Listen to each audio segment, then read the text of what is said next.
Hi everyone.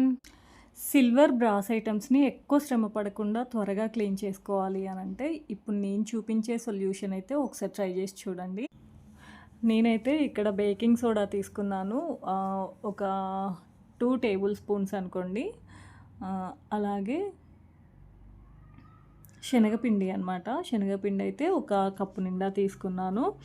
ఇంకా వచ్చేసి పీతాంబరి అనమాట. నెక్స్ట్ అయితే పీతాంబరి కూడా ఒక 2 టేబుల్ స్పూన్స్ అంత తీసుకున్నాను. ఇంకా తర్వాత వచ్చేసి కోల్గేట్ పౌడర్ ఉంటుంది కదండీ! కోల్గేట్ పౌడర్ కూడా అంతే ఒక 2 టేబుల్ స్పూన్స్ అంత అయితే తీసుకున్నాననమాట. ఇదిగోండి.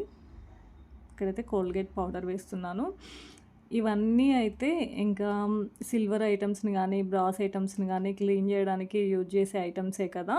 ఇంకా వీటన్నిటిని యూజ్ చేసి అయితే వీటన్నిటిని మిక్స్ చేశాను. నేనే ఎక్స్‌పెరిమెంట్ చేశాను. ఆహ్, వీటన్నింటిని ఇలా అయితే మిక్స్ చేసుకున్నాను. తర్వాతొచ్చేసి కొద్దిగా అయితే వాటర్ యాడ్ చేశాననమాట. వాటర్ యాడ్ చేసి సిల్వర్ ఐటమ్స్‌ని, బ్రాస్ ఐటమ్స్‌ని చాలా త్వరగా క్లీన్ చేసుకున్నానండి. ఎక్కువ శ్రమ పడకుండా. ఇంకా పీచు గూడా అవసరం లేదు. పీచు లేకుండా నేను చూడండి హ్యాండ్ తోటే ఇలా రబ్ చేస్తే వెంటనే తెల్లగా అయిపోయావి.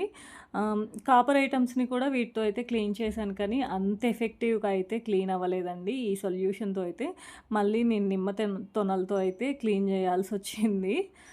కాపర్ ఐటమ్స్‌నైతే. బ్రాస్, సిల్వర్ అయితే మంచిగా క్లీన్ అయిపోయినాయండి.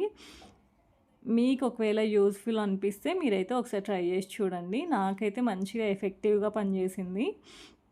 నేనైతే వరలక్ష్మి వ్రతానికి, వినాయక చవితికి ఇంకా 2 పండుగలకి యూజ్ అయ్యేలాగా ఒకేసారి క్లీన్ చేసి పెట్టుకున్నాననమాట సిల్వర్ ఐటమ్స్‌నైతే.